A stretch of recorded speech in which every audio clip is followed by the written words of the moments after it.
Yes, sir. Very good. Chalo. Sir, we will start in next 4 5 minutes. No problem. Take your own time. Yes, thank you. Hmm.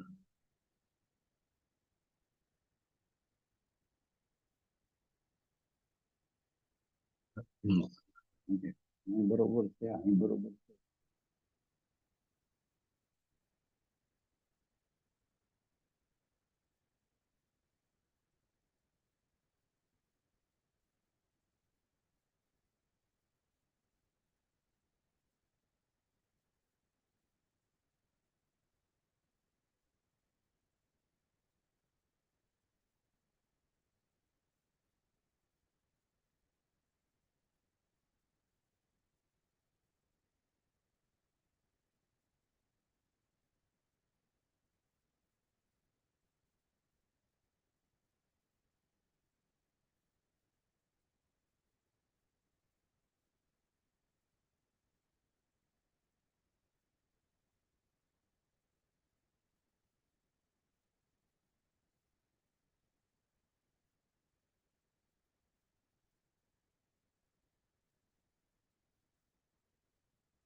Bye, beta. Bye.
Rahul, with the permission of Lordship and Hiranshi Shah, madam, you can proceed.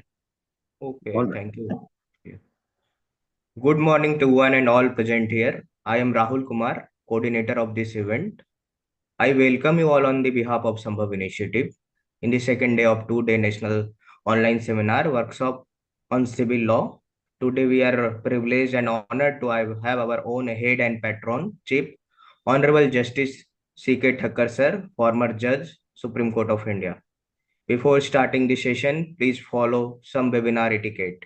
I request all attendees to keep their microphone mute during the session. If you have any question, then please write them in the chat box only and kindly fill out the feedback form for the certificate purpose. Now I would like to invite Ms. Sanvi to take the moment to introduce the founder of Sambhav Initiative, Ms. Hiranshi Shah, before her welcome speech. Over to you, Sanvi. Ms. Hiranshi Shah is a remarkable individual with distinguished career in alternative dispute resolution. She is a member of prestigious organizations like the Chartered Institute of Arbitrators in UK and the World Mediation Organization in Germany. She holds the title of being the youngest certified mediator in Gujarat, certified by the Ministry of Corporate Affairs, Government of India. Ms. Shah is also a member of esteemed institutions like a Singapore International Arbitration Center, the London Court of International Arbitration, and the International Council for Commercial Arbitration. In her addition to the professional achievements, Ms. Shah is also known for her expertise as a judge in various international and national ADR competitions. She has even been honored as a chief guest for competitions for Asia's Top 100 Influential Women Award, recognizing her outstanding contribution. Furthermore, Ms. Shah was also appointed as a conciliator of National Lok Adalat for pre-litigation and pending cases. Now, I would like to invite Ms. Hiranshi Shah for her welcome speech. Thank you so much, Sanvi, for kind introduction. Good morning to everyone. Good morning to you, sir. On behalf of the Sambhav Initiative, I'm honored and privileged and also to welcome Honorable Justice C.K. Thakkar, sir, former Judge of Supreme Court of India and our own Patron-in-Chief and head of the Sambhav Initiative. Thank you so much, sir, for accepting my kind invitation for this workshop and also give the vision and direction to the Sambhav Initiative as well and to be organized for this workshop as well. It is an honor and privilege to have you today with us for this online national workshop on the civil law, which we was aim to be shed the light on the practical and the theoretical aspect of the civil law. Thank you so much, sir. Under your direction only, we are able to execute and organize this workshop. Thank you, sir, and welcome for this two-day online national workshop on the civil law. Thank you.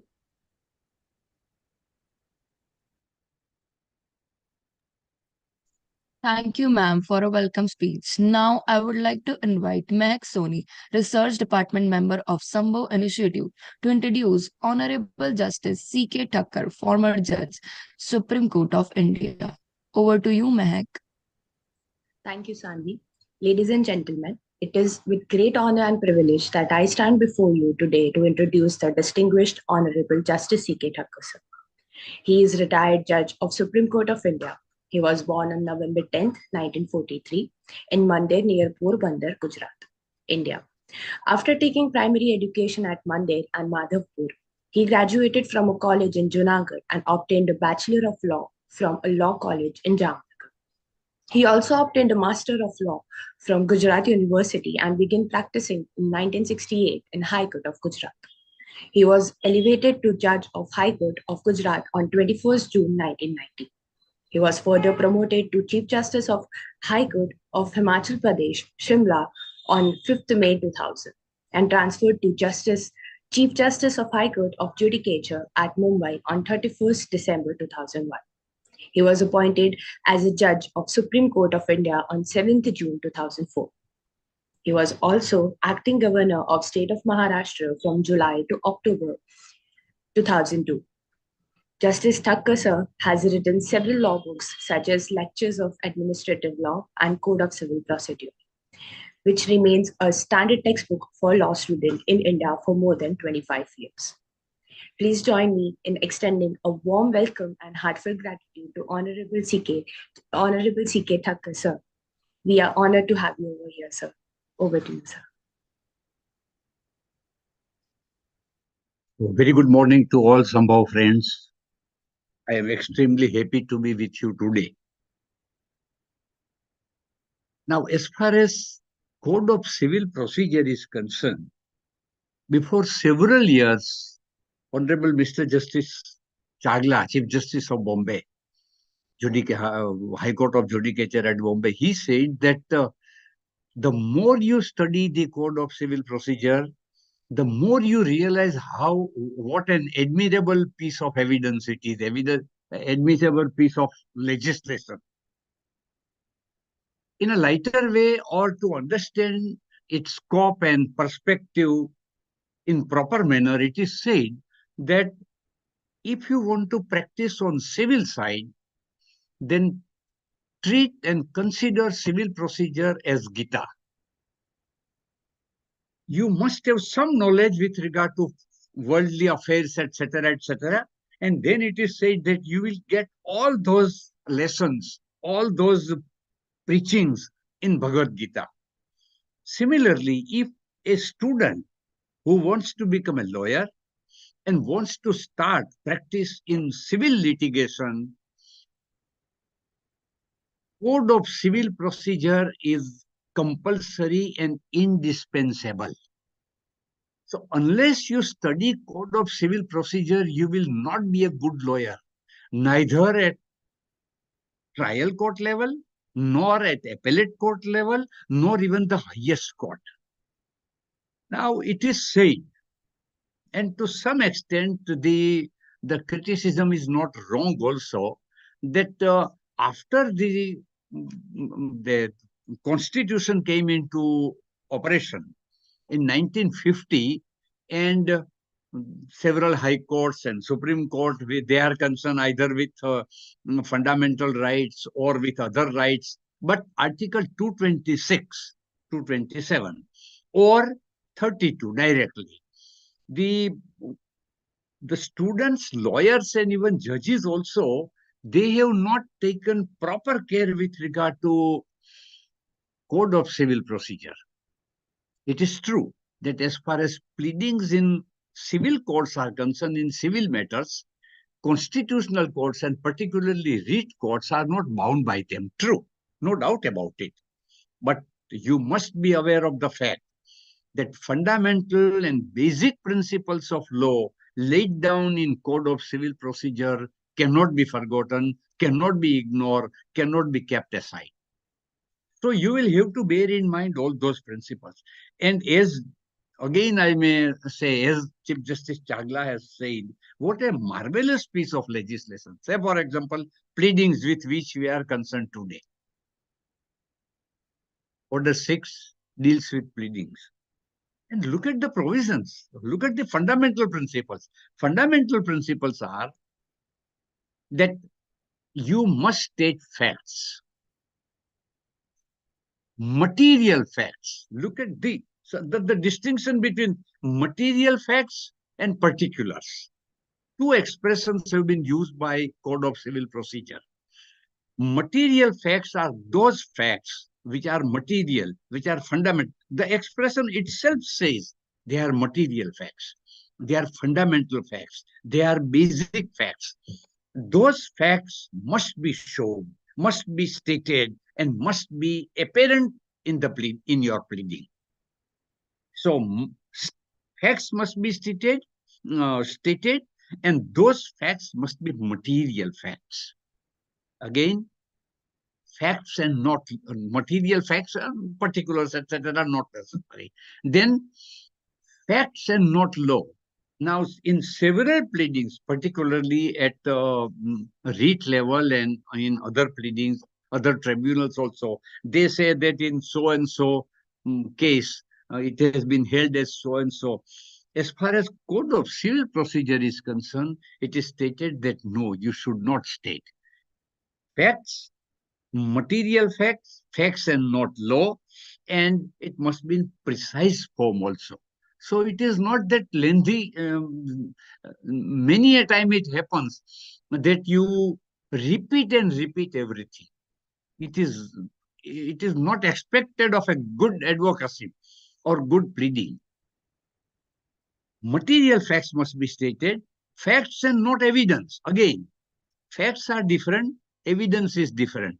It is known as facta probenda and facta probentia, meaning thereby that the facts on the basis of which you put up your claim, they are material facts, they must be stated.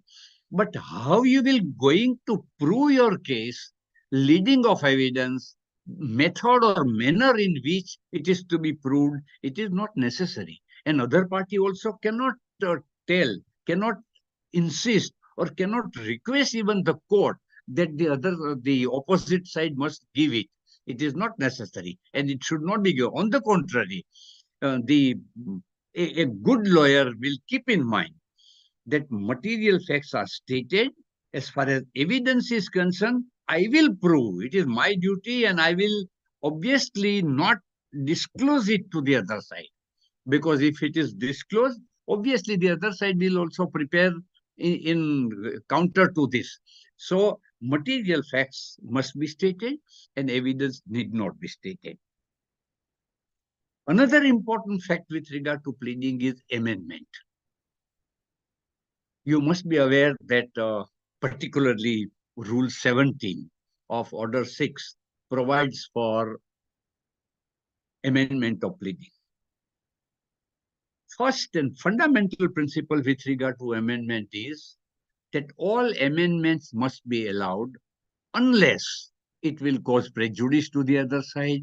It, say, for example, it changes the nature and controversy altogether of the suit, or puts up a totally new or inconsistent case which has been pleaded in the earlier, that is in the main pleading.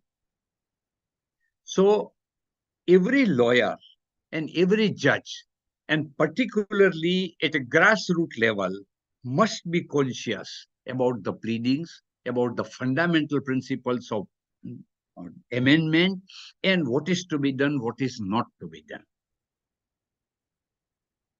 You know, and you will, in future also you will come to know that as far as plaintiff is concerned, his innings starts with presentation of plaint. In fact, it is said that first step in civil litigation is presentation of plaint. And with presentation of plaint, the suit starts. Suit will be registered. If there are any office objections, the office of registry will take care of such situations and will ask the advocate, will ask the party. If the only party is there, then to the party, otherwise to the lawyer, that there are certain lacunae in your pleadings, that there are certain objections which you will have to remove, and the suit is registered. Next step is issuance of summons. There also detailed provisions have been made by Code of Civil Procedure as to how summons would be served: direct service, indirect service, substituted service. You must keep in mind, it is not necessary that you must remember by heart all those provisions, but you must be aware of those provisions. Say, for example, if it is not served, the other side is not served with that summons, you will have to take care that, yes, Order 5 or so and so provides for this, and I will do it. It may be substituted service, etc. The other side is served, other side appears, then other side also will put forward his case, which is generally known as written statement or statement of defense. In statement of defense, he has to take all contentions. And mind well, today we are very liberal, so no problem. But otherwise, if you go to, in my book, I have at several places I have said that what is the actual denial? then it is said that denial must be specific. So suppose it is said that I had, that is plaintiff. Plaintiff had paid an amount of rupees 1,000 on a particular day and to defendant, and the defendant is not returning the said amount, and therefore I am filing this suit for recovery of that amount.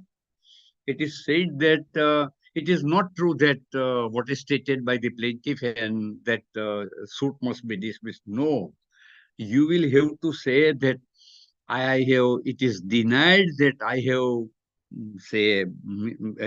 the claimant has, or the plaintiff has advanced, and I have received an amount of rupees so and so.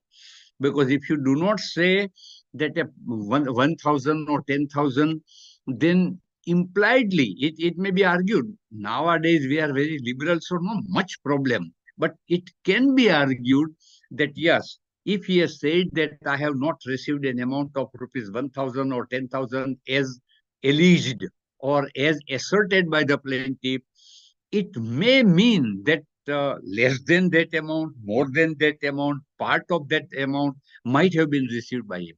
So it is said that clear denial means I deny that I have received either a sum of rupees 10,000 or any part thereof, or as alleged at all. Everything is denied. So that also you will have to bear in mind. But that is with regard to pleadings, etc. Then we will proceed, so that because we are concerned with the civil litigation. And civil litigation, as I had told you, it starts with presentation of plaint, and then up to decree, and then appeals, etc. But it starts. So it has started. Suit is registered. Plaint is already filed, and summons is issued. Other side appears. The defendant is also present. Plaintiff engages his lawyers. Defendant engages his lawyers. Duties and liabilities of, or responsibilities of lawyers also must be kept in mind, that maybe that with regard to arguments, they are masters of, say, with regard to court and other provisions of Advocates Act, etc. But they should not mislead the court. They should not make any misstatement. They should not say that argue anything which is not on record. In fact, the law says everywhere in India, America, England, and other countries, he should not forget that he is an officer of the court. So, keeping in view and mindful of the fact that though I am representing A, plaintiff, or representing B, defendant, I am an officer of the court. And as an officer of the court, I will ensure that justice is done.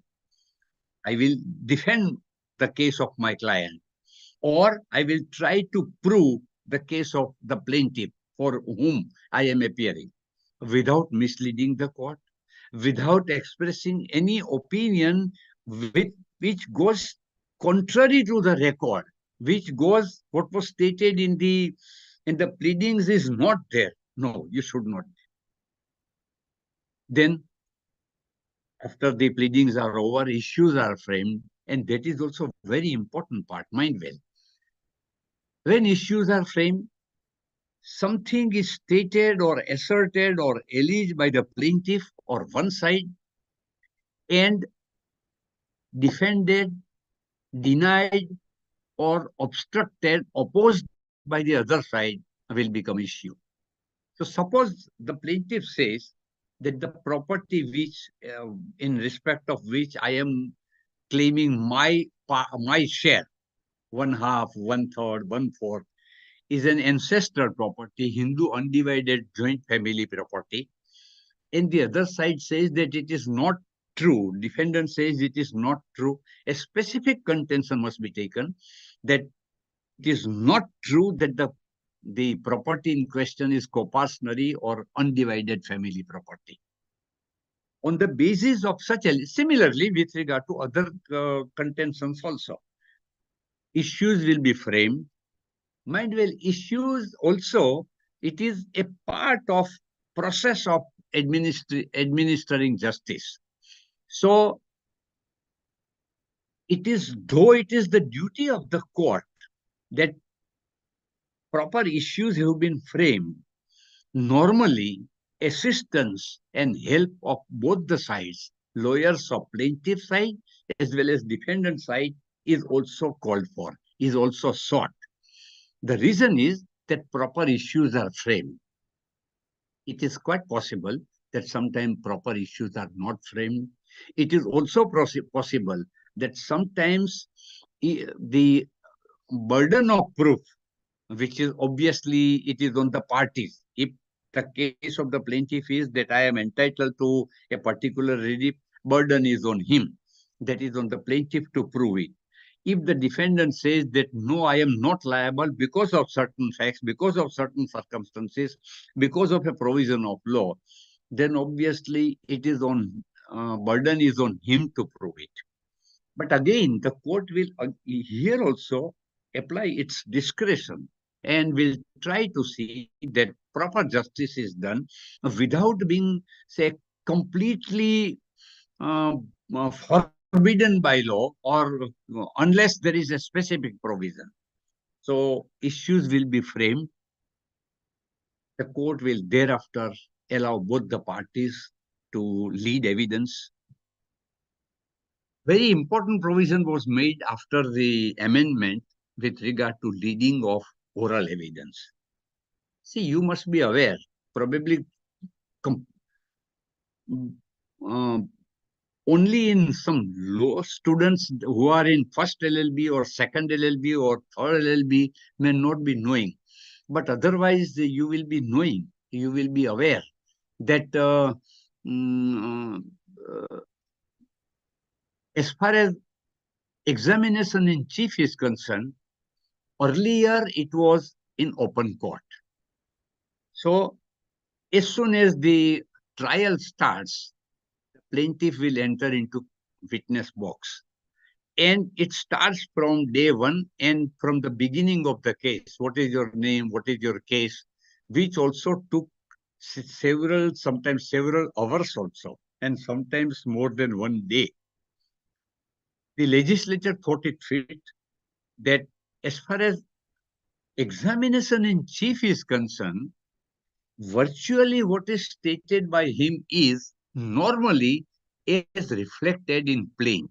Or if notice is issued, say for example, government section 80 of CPC notice, then in notice also everything is mentioned.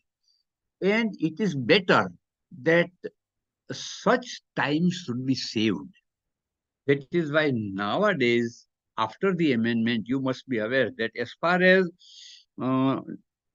examination in chief, that is plaintiff's evidence or plaintiff's witness's evidence is concerned, it is on the basis of affidavit. Copies of such affidavits are, say, supplied to the other side, served to the other side. On the basis of those evidence, that is examination in chief, cross-examination will be held, and normally, unless specific order is passed, normally it is in open court. So in open court, the cross-examination of plaintiff himself or plaintiff's witnesses will be taken. It will be recorded. And after the examination and cross-examination, if there is re-examination on some point, which in certain circumstances law of evidence permits, after that, thereafter, the parties will be heard or arguments will be heard. Here also you will have to take care of situation, mind well. As far as law points are concerned, they stand on one footing. And you can certainly argue your law point. And if law point is there, suppose, what is the rights and liabilities of, say, Karta of family, if it is a property case? What is the rights and liabilities of debtor and creditor, if it relates to, say, recovery of money. What are the rights and liabilities of tenants and landlords, or debtors and creditors? Keeping in mind all this, the plaintiff will argue first, the defendant will argue thereafter. The defendant may also file counterclaim, may also lodge it that no, as far as I am concerned, I am also claiming certain amount from the other side, and everything will be considered by the court. Arguments will be heard. In support of arguments, apart from pleadings and evidence, evidence means documentary evidence as well as oral evidence, if there is any. If there is no oral evidence, then only on documentary evidence. And then citations also, because, see, you must be aware that as far as old Roman law is concerned, which we had studied, the principal doctrine of precedent was not followed. But that also I may tell you that it was in principle that doctrine of precedent was not there. But if you study Roman law, there also it is said that at no point of time subordinate courts have said that though there is a judgment of the, say, superior court, I will not follow it. Strictly speaking, such a contention can be taken. But they have said, and rightly also, that no, we are bound by it and we will follow it. And they have followed it. In fact, an interesting incident also I may tell you, that if you have studied Rule of Law by Dicey, Dicey had said that what is rule of law? And he said that there are three principles.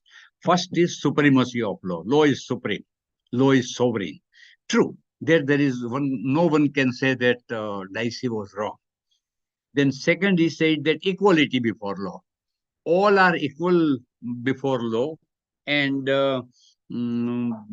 they must be treated equally. And he said, according to him, he said that there should not be two types of courts or two sets of laws or courts. And according to him, if, in his words, it is droit administrative, if it is so, party will not get justice. And he was not in favor of French legal system. And he said that no, justice would be done to your cause if it is covered by droit administrative. It was not so. In fact, when I was in the Supreme Court, if you are aware, there is the, say, system between India and America. Our judges, particularly highest court judges, Supreme Court judges go there. Supreme Court judges, their Supreme Court judges come to India and study our law. Similarly, English judges, or House of Lords earlier, and now Supreme Court, we also go there. Such system was not there with regard to France. Now, French legal system also wanted that we want to know about common law system, because we are governed by common law. So when I was in the Supreme Court, a letter was received by the then Chief Justice of India. Justice Balakrishnan was the Chief Justice. And it was said that, please, we also want such a relationship, in the sense that we may come there, you may come here, and we know your system, you know our system. And since Supreme Court of India is a very big institute and having its own name, fame, so first you come. The Chief Justice of India said that no problem, we will come. It was on administrative law. And I was not that senior, but since my books had come, they were appreciated by Lord Denning and everything. So I was also invited, and I had gone there. And mind well, they were also doing wonderfully well. though, as I had told you, certain principles that they are not bound by precedent, or they're separate in separate circumstances and in different court, the cases are dealt with, but they take care of citizens' interest. So it is the duty of court also to administer justice. So parties will put forward their case. They will also argue the matter in support of their case, either for the plaintiff or for the defendant, and then the court will deliver judgment. Here also you will have to take care of the situation. Suppose you are a trial court judge, then law requires that issues have to be framed, issues have been framed. That is why arguments are also advanced. Then you will deliver a judgment. Might well now the provisions have also been made. Earlier, there were no provision that within a particular period, the judgment should be delivered. But it should not be too long, that delay. And now it is also said that the judgment should be delivered immediately as far as possible, etc. You will deal with issue-wise.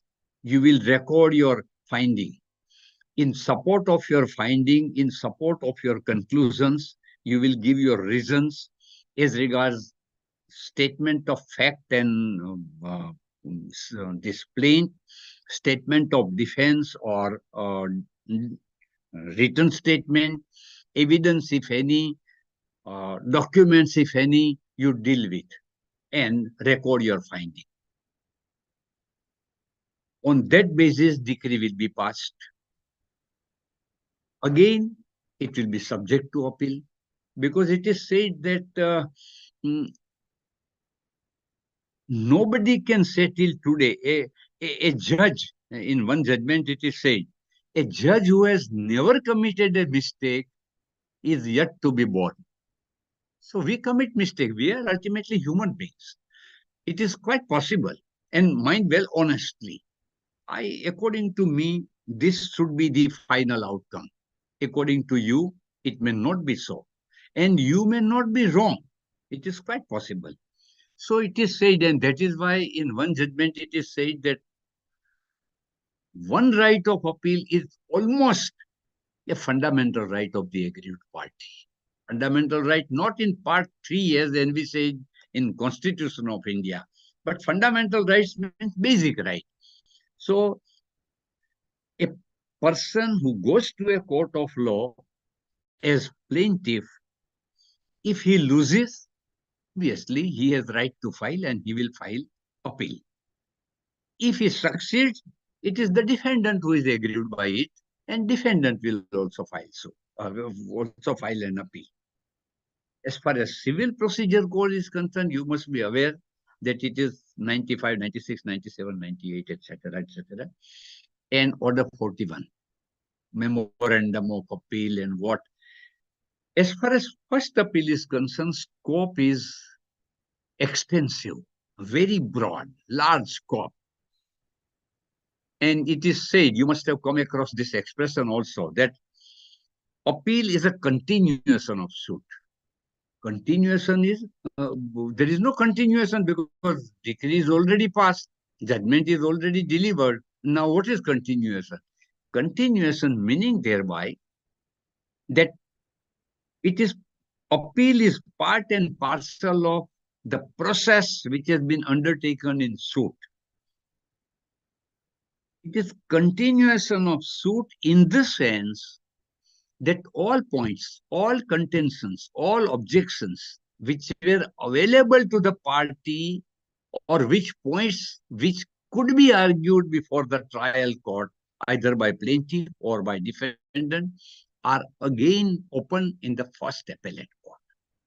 In that sense, it is continuation of suit. So all points will again be considered. It is virtually a replacement of first appellate court of trial court. So what trial court was doing, now appellate court will do it. It will again reappreciate the evidence. Again, look at the positions of pleading, again apply its mind with regard to evidence which is documentary as well as oral, which has been considered by the trial court, and may come to the same conclusion, may come to a different conclusion also. It will also apply its mind with regard to applicability or otherwise of case law which has been cited before the trial court and which has been dealt with by the trial court one way or the other. It may agree, it may not agree. It is with regard to first appellate court. Section 96 and everything, and Order 41, as I had told you. Then, in certain circumstances, even second appeal also lies. And mind well, there also, before 1976, the position was different. But since 76 is now remote past, we may forget it. And we may say that as far as present position is concerned, second appeal is maintainable under section 100 on substantial question of law.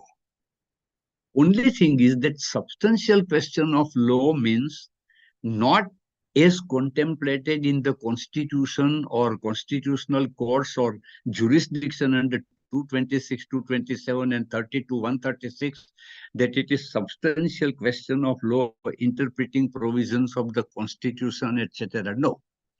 Substantial question of law between the parties also may be there. Say, for example, a particular property can be subject matter of Hindu undivided family property, whether there was common hodgepodge and everything which has been earned by A or B can be said to be or can be treated to be a part and parcel of HUF property.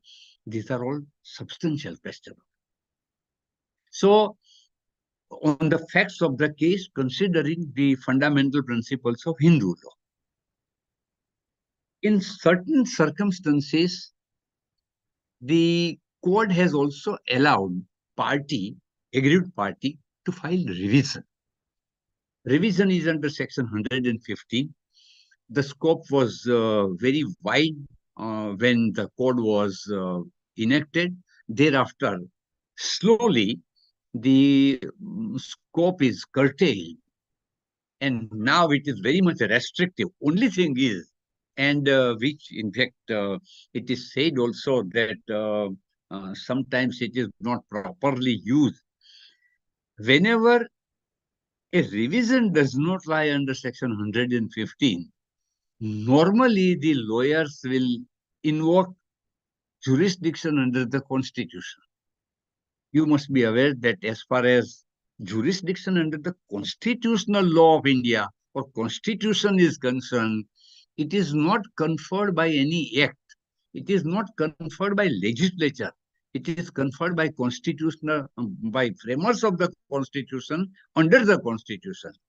So whenever a revision is not maintainable, normally 226 or 227, normally it is 227, petition would lie. The High Court will have to keep in mind the underlying object of this provision along with the provision which has been amended in section 115 also. The court must be conscious of the fact, High Court must be conscious of the fact that on the one hand, legislature says that we will not allow you to file revision application under section 115. The person is in court, in my court, ignoring this provision or keeping aside this provision by invoking 227 or 226, normally 227 of the Constitution, because that right cannot be taken away. It is not given by any court. It is not given by civil procedure code. It is not given by a substantive law. It is given by or granted by Constitution. But as a High Court judge, I will not ignore this fact. I will be conscious and mindful of the fact that on the one hand, 115 says don't go to High Court. The person aggrieved has come, though he has no right under section 115, now invoking some other provision, that is, direct way is not available, by indirect way he has come. Of course, I can exercise my power, no doubt, if there is, say, for example, miscarriage of justice, etc. But normally, I should not exercise my constitutional powers under 227 when section 115 is there. So this is with regard to the provisions in civil procedure up to, say, passing of decree, filing of appeal, filing of second appeal if it is there, filing of revision, etc., and then execution. As you know, in 19th century, the Privy Council has said that as far as India is concerned, the difficulty of the plaintiff starts after he obtains a decree or after he has obtained decree. That also should not happen. In execution also, now several amendments have been made. And if the power is properly exercised and courts are conscious and mindful of those provisions, in my opinion, it would be in the larger interest of justice. And as far as students are concerned, my what I say is that I tell them that you must study properly Code of Civil Procedure. If you are not expert, but if you have studied those provisions properly, then it will certainly help you in civil litigation. Thank you very much.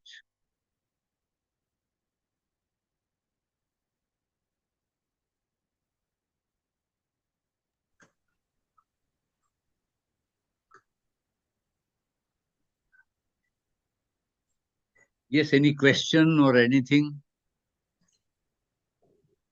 Thank you very much, sir, for this enlightening speech. Now we can carry on for a questionnaire round.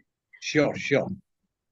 So, any questions from anyone can put on the chat box, and we'll forward it to the sir to answer for it. And mind well, I may tell you, I am also, along with you, I am also a student of law. It may be that in spite of the fact that I have written civil procedure, etc., I may not be knowing. If I am not aware of any answer, I will certainly tell you I am not aware of it, and I will again tell you thereafter. Sir, there are two questions. Yes. So the first one is whether suit can be instituted in High Court or as original jurisdiction when amount of property exceeds its pecuniary limits. Yes. Example, as per section 16 for the partition of immovable property, suit shall be instituted in the court within the local limits of whose jurisdiction property is situated. Correct. So, but how the partition of an immovable property amount of 50 crore or more will be instituted in local limits? See, as far as suit is concerned, it must be in the trial court. Now, as you have asked, as far as High Court is concerned, there are certain High Courts who are having original jurisdiction. Say, for example, we may not go elsewhere, but High Court of Bombay. High Court of Bombay is having original jurisdiction as well as appellate and writ jurisdiction. In Gujarat, we are not having original jurisdiction. And mind well, original jurisdiction, when I say that, use that expression, original jurisdiction, it is not writ jurisdiction. Because writ jurisdiction is only with the High Court. So, framers of the Constitution has provided that it can be given to district court also.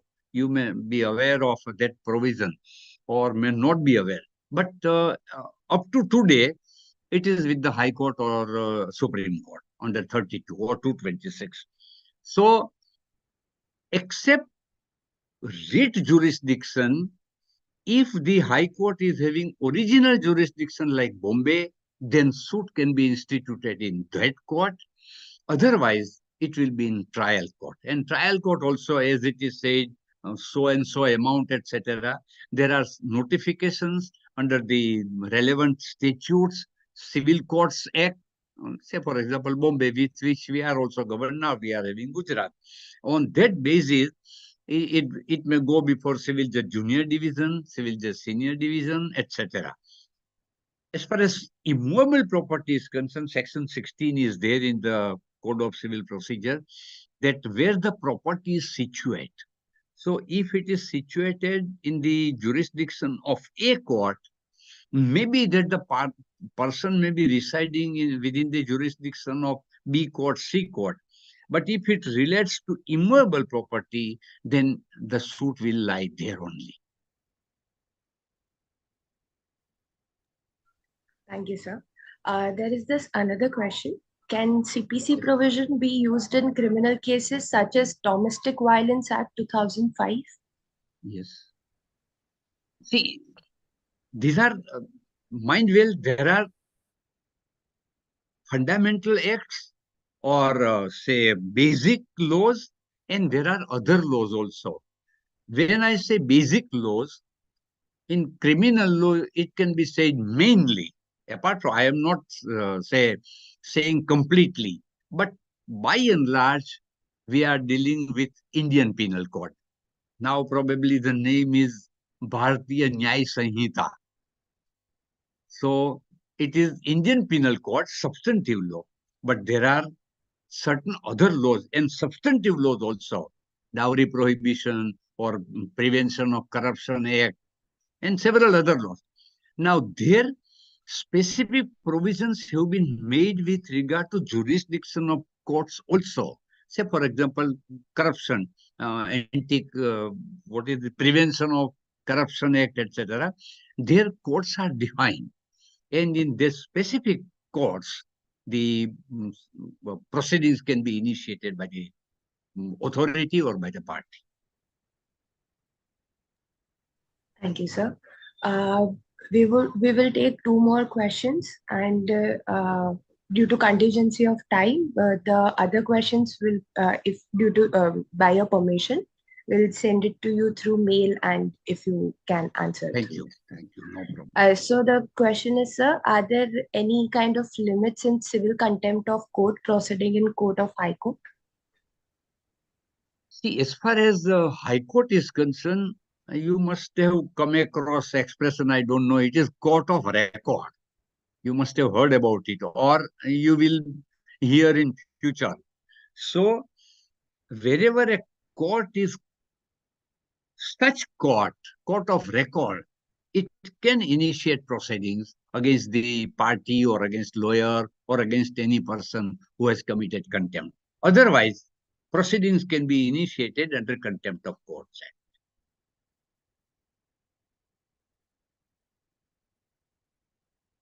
Yes.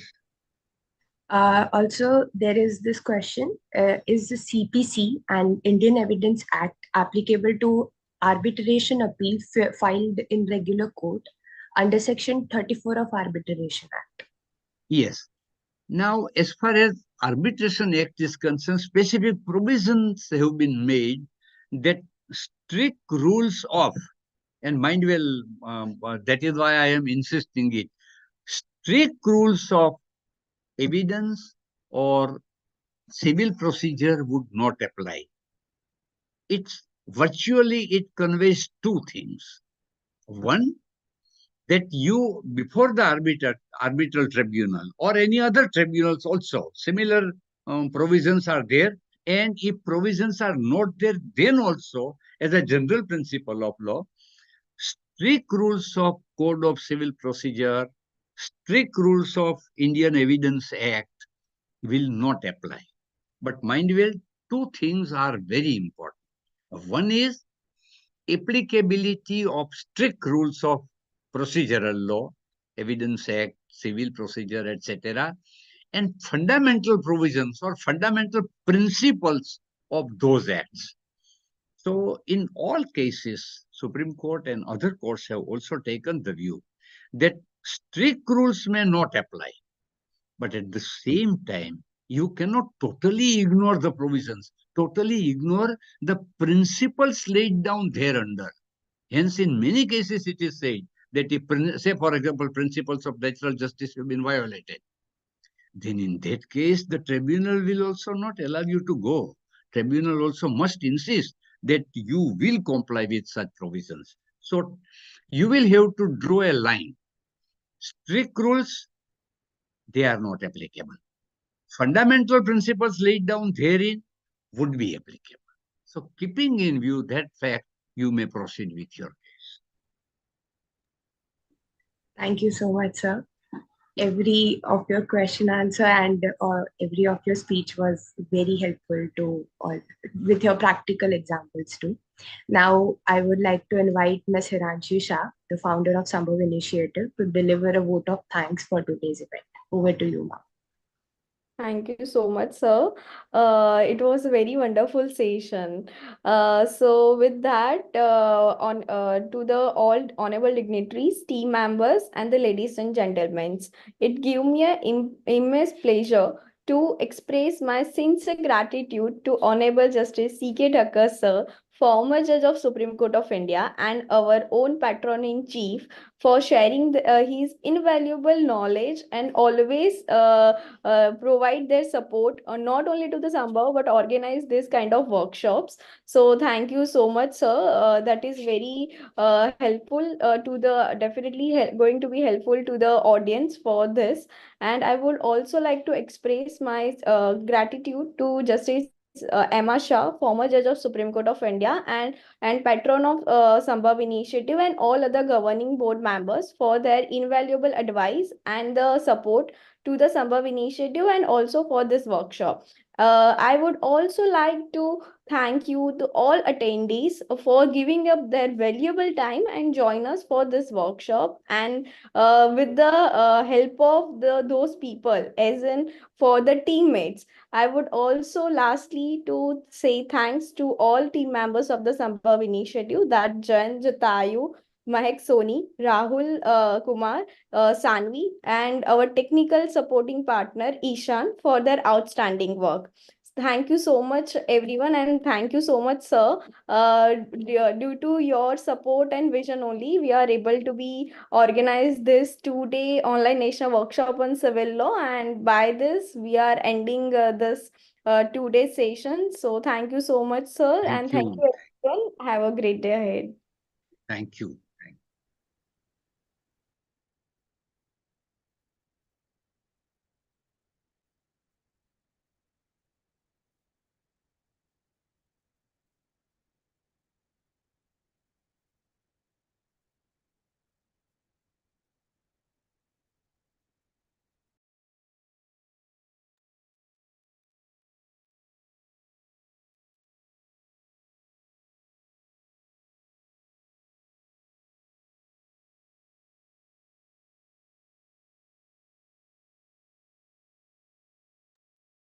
Everyone are requested to fill their feedback form for the certificate purpose.